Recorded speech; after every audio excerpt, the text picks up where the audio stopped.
دیکھنے اور سننے والوں کو السلام علیکم ناظرین، پاکستان کو اپنے قیام سے ہی انتہائی مشکلات کا سامنا رہا ہے۔ اس کی سب سے بڑی وجہ یہ تھی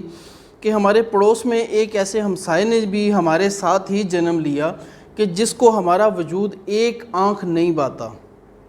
اس بیرونی دشمن کے علاوہ کچھ دشمن ہمارے ملک کے اندر بھی پیدا ہوئے، پاکستان کی ریاست کے اندر بھی پیدا ہوئے، جنہوں نے پہلے دل سے پاکستان کو زبردستی، ہم اگر کہیں تو ہرگز برا نہیں ہوگا کہ زبردستی انہوں نے پاکستان کا وجود قبول کیا۔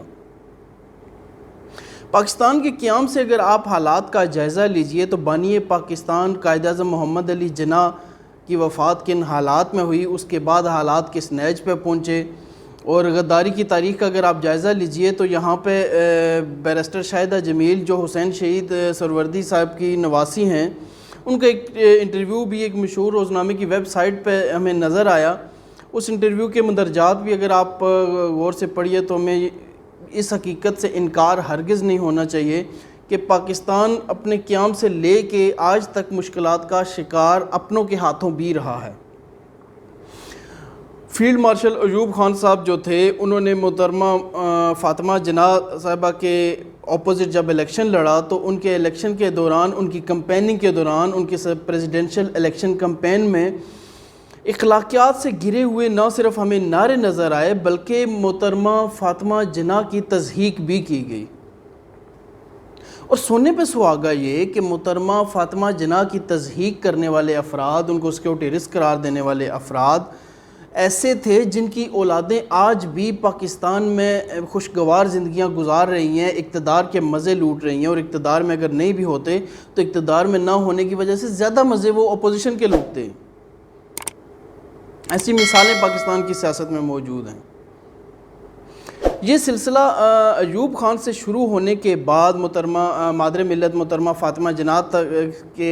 حوالے سے آگے چلتا گیا، اور حیرت کا مقام یہ ہے کہ انہی مادر ملت محترمہ فاطمہ جناح کی جب وفات ہوئی تو اخبارات میں ایوب خان صاحب کی طرف سے ایک تعزیتی بیان ایسا جاری ہوا کہ جس میں محترمہ فاطمہ جناح کی رحلت کو ایک عظیم سانحہ اور نقصان قرار دیا گیا۔ یہ سلسلہ بہرحال آگے چلتا رہا۔ آگے اس میں جیسے جیسے پاکستان نے اپنا سفر جاری رکھا، ایسی سازشوں نے بھی اپنا سفر جاری رکھا، اور ایسے سازشیوں نے بھی اپنے اس سفر کو تقویت دینا شروع کی۔ پھر ایک وقت ایسا آیا کہ ادھر ہم ادھر تم کے ایک نعرے، جذباتی نعرے کی وجہ سے یا جذباتی سرخی کی وجہ سے آدھا ملک ہم گنوا بیٹھے۔ اس ملک کو گنوانے کے حالات کیا تھے، اس کے بیرونی ہاتھ کتنا ملوث تھا، اندرونی ہاتھ کتنا ملوث تھا، یہ قصہ تاریخ میں اتنا بیان ہو چکا ہے کہ اس پہ کچھ کہنے کی ضرورت باقی نہیں بچتی۔ وقت آہستہ آہستہ آگے بڑھتا رہا۔ پاکستان مسلم لیگ نون اور پاکستان پیپلز پارٹی، دو جماعتیں میوزیکل چیئر اقتدار کا کھیلتی رہیں، اور حیران کن بات یہ ہے کہ اس میوزیکل چیئر میں دونوں میاں محمد نواز شریف اور محترمہ بینظیر بھٹو شہید دونوں ایک دوسرے کو غلط گردانتے رہے، ان کے کام کرنے سے روکتے رہے۔ دونوں دفعہ محترمہ بینظیر بھٹو صاحبہ بھی جب اقتدار میں آئیں، میاں محمد نواز شریف صاحب جب اقتدار میں آئے تو دونوں کی حکومتیں غیر آئینی طریقوں سے ختم کی جاتی رہیں۔ غیر آئین میں یقیناً اس حوالے سے ایک تشریحات موجود ہیں کہ حکومت کی شرائط کے اوپر ختم کی جا سکتی ہے، لیکن بہرحال جمہوری حکومتیں تھیں، جمہوری حکومتیں وہ اپنی مدت پوری نہیں کر سکیں۔ اور سونے پہ سہاگا یہ ہوا کہ آج جو بلاول بھٹو زرداری، مریم نواز صاحبہ اور میاں محمد نواز شریف اور زرداری صاحب آپس میں جفیاں ڈال رہے ہیں، اس وقت یہی نواز شریف صاحب تھے جو بینظیر بھٹو کو سیکورٹی رسک قرار دیتے تھے۔ بہرحال وقت آگے بڑھتا رہا، 99 کا سانحہ ہوا، دوبارہ ایک وزیر اعظم کو اقتدار سے ہٹا دیا گیا۔ اس کے بعد کے حالات کیا ہوئے وہ تمام کے تمام حالات آپ کے سامنے ہیں، لیکن ہم واحد دنیا کی ایسی قوم ہیں جو اپنی تاریخ سے سبق سیکھنا گوارا نہیں کرتے۔ آج پاکستان میں دوبارہ سے غداری کے نہ صرف الزامات لگنا شروع ہو چکے ہیں، بلکہ اگر ہم بغور جائزہ لیں تو ہو سکتا ہے ہم کسی حد تک یہ کہہ سکتے ہیں کہ یہ الزامات ہو سکتا ہے حقیقت کا رخ اختیار کر رہے ہوں۔ میاں محمد نواز شریف صاحب نے بیرون ملک ہوتے ہوئے کچھ ایسے بیانات دیے جو کسی بھی طرح سے 3 مرتبہ وزیر اعظم رہنے والی شخصیت کو زیب نہیں دیتے۔ اقتدار آنی جانی چیز ہے، سیاست کا بنیادی نقطہ ہی یہی ہوتا ہے کہ آپ اپنے قومی رازوں کا دفاع کرتے ہیں، کسی بھی صورت قومی رازوں کو افشا نہیں کرتے۔ بیرون ملک میڈیا کے نمائندوں سے بات چیت کے دوران جو میاں صاحب نے کچھ باتیں کیں، ان کو ہم اگر کلی طور پہ قومی راز نہیں کہہ سکتے تو بہرحال وہ کچھ ایسی باتیں ضرور ہم ان کو کہہ سکتے ہیں جن کو اس طرح سر عام افشا کرنا ملک کی نہ صرف بدنامی کا باعث بن سکتا ہے بلکہ عالمی اداروں کے کردار کے حوالے سے جائزہ لیجئے، جیسے FATF کے ساتھ پاکستان کے معاملات ہیں، دیگر دہشت گردی کے جو عوامل ہیں جن کی وجہ سے پاکستان کو نقصان اٹھانا پڑا ہے، اس حوالے سے ایسے بیانات پاکستان کو نقصان دے سکتے ہیں۔ اس حوالے سے یقیناً میاں صاحب سے بعض پرس حکومت کے بجائے ان کے اپنے کارکنان کو کرنی چاہیے کہ کیا ایسی ضرورت پیش آ گئی کہ وہ اس طرح کا بیان دینے پہ مجبور ہو گئے۔ ایسے قومی راز افشا کرنا یقینی طور پہ مملکت، ریاست، ملک کے لیے نقصان دہ ہوتا ہے، اور یقینی طور پہ ان کے ان بیانات سے نہ صرف پاکستان کی جگ ہنسائی ہوئی بلکہ پاکستان کو کئی حوالوں سے ہم کہہ سکتے ہیں کہ شرمندگی کا سامنا بھی کرنا پڑا، اور یقینی طور پہ یہ ایک ایسی بات تھی جو نواز شریف صاحب کو نہیں کرنی چاہیے تھی۔ لیکن اس کے بعد جو حکومت وقت پاکستان تحریک انصاف کی اس وقت حکومت نے جو کردار ادا کیا وہ کسی طور پہ بھی ہم درست نہیں کہہ سکتے، کسی حوالے سے بھی ہم اس کو یہ نہیں کہہ سکتے کہ ایک وفاقی حکومت کے شایان شان یہ اقدامات تھے۔ سب سے پہلی بات یہ ہے کہ ایک مقدمہ درج ہوا غداری کا، جو ایک گمنام سے شخص نے، جس کا اس سے پہلے نام بھی کسی نے نہیں سنا تھا، اس نے یہ مقدمہ درج کروا دیا۔ میاں صاحب کے بیانات یقینی طور پہ پاکستان کے لیے نقصان دہ ہیں، لیکن اس مقدمے کے قائم ہونے کے بعد حکومتی وزراء، حکومتی ترجمانوں کا جو رویہ رہا وہ اس حوالے سے اہم رہا کہ شنید یہی ملنا شروع ہو گئی کہ اس مقدمے کے پیچھے حکومت وقت کا ہاتھ ہے یا حکومت اس مقدمے کو سپورٹ کر رہی ہے۔ لیکن حیران کن طور پہ ایک درست قدم کو غلط طریقے سے اٹھایا گیا۔ میاں محمد نواز شریف صاحب یقینی طور پہ عدلیہ کے وقار کے حوالے سے بھی سوالات اس وقت سہ رہے ہیں، اور ان کو یہ جواب دینا چاہیے کہ وہ اپنی صحت کو بنیاد بنا کے جب باہر چلے گئے تو ابھی ان کی صحت اگر اتنی خراب ہے تو وہ APC سے خطاب کیسے کر رہے ہیں، میڈیا نمائندوں سے سر اشارہ بات کس طرح کر رہے ہیں۔ یہ تمام سوالات ہیں کہ جو حکومت کو بھی ان سے جواب طلب کرنا چاہیے، اور پاکستان مسلم لیگ نواز کے کارکنان کو خود بھی ان سے سوال کرنا چاہیے کہ وہ پاکستان آ کے مقدمات کا سامنا کیوں نہیں کر رہے۔ لیکن ان کے خلاف یہ جو مقدمہ قائم ہوا، جو غداری کے دفعات یا دیگر دفعات لگیں، اور تاثر یہ ملنا شروع ہو گیا کہ میاں محمد نواز شریف صاحب کے خلاف غداری کا مقدمہ درج ہو رہا ہے یا ہو چکا ہے، اس حوالے سے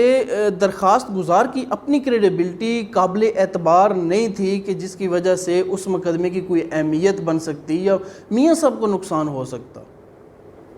میاں محمد نواز شریف صاحب کو نقصان اس وقت ان مقدمات سے اس وجہ سے بھی نہیں ہوگا کہ پاکستان ڈیموکریٹک الائنس کی جو سربراہی ہے وہ مولانا فضل الرحمان صاحب کے پاس جا چکی ہے، اور جب ایک اپوزیشن کے الائنس کی سربراہی جو ہے وہ ایک مختلف رہنما کو جا چکی ہے، تو میاں محمد نواز شریف صاحب کے خلاف جتنے مقدمات آپ قائم کرتے جائیں گے ان مقدمات کا فائدہ میاں محمد نواز شریف صاحب کو ہوگا کہ لوگوں کے دلوں میں ان کے لیے ہمدردی بڑھنا شروع ہو جائے گی۔ جو موجودہ حالات میں یقینی طور پہ پاکستان کے لیے نقصان دہ ہے کہ ایسے رہنما جو پاکستان سے باہر بیٹھ کے پاکستان کے خلاف بیانات دے رہے ہیں یا پاکستان کے خلاف فرض کیا اگر کام بھی کر رہے ہیں، تو حکومت ان کے لیے راہ کیوں ہموار کر رہی ہے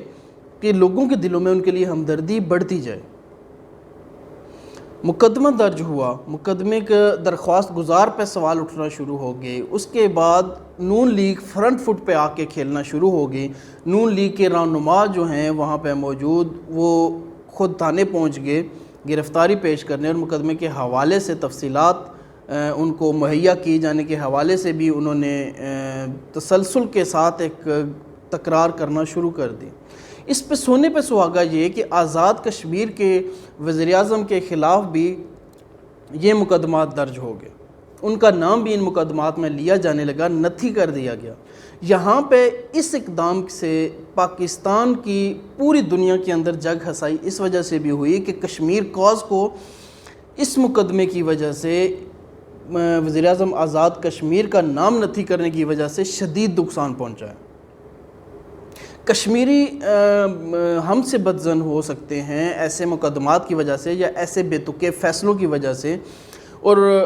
حیرت کا مقام یہ ہے کہ ایک عام سے تھانے میں ایک درخواست گزار جاتا ہے اور اس قدر ملکی اہمیت کا مقدمہ وہ درج کروانا چاہتا ہے اور وہ درج کروا کے آ جاتا ہے۔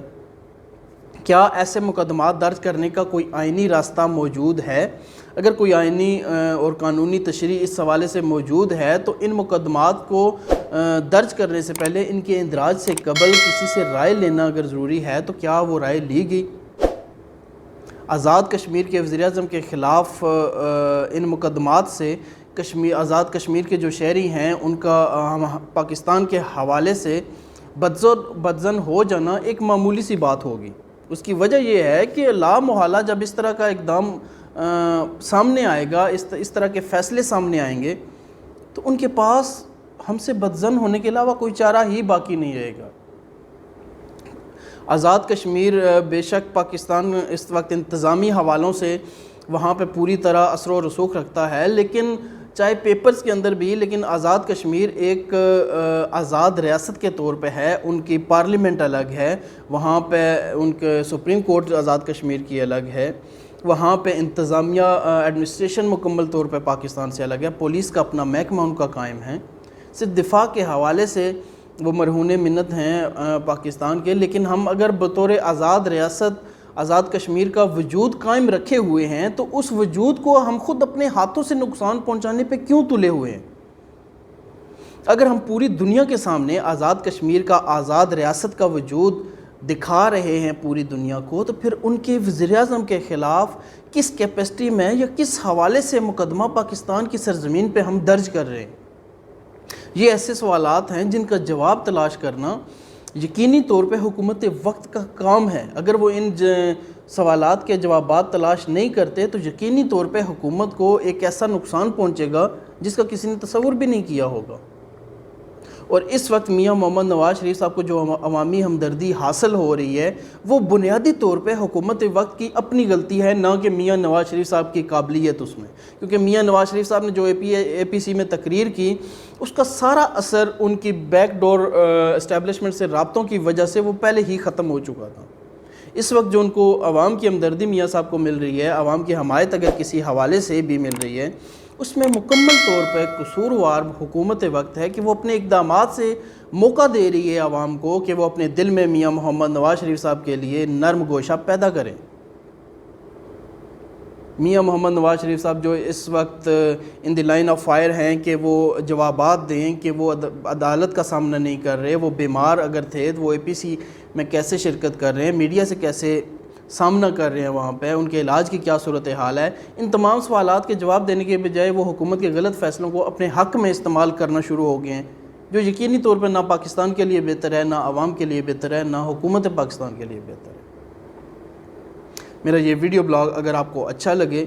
اور آپ کو اگر پسند آئے تو اس کو لائک کیجیے گا، اس پر رائے دیجیے گا، اس کو شیئر کرنا ہرگز نہ بھولیے گا، اور چینل سبسکرائب لازمی کیجیے گا۔ اللہ حافظ۔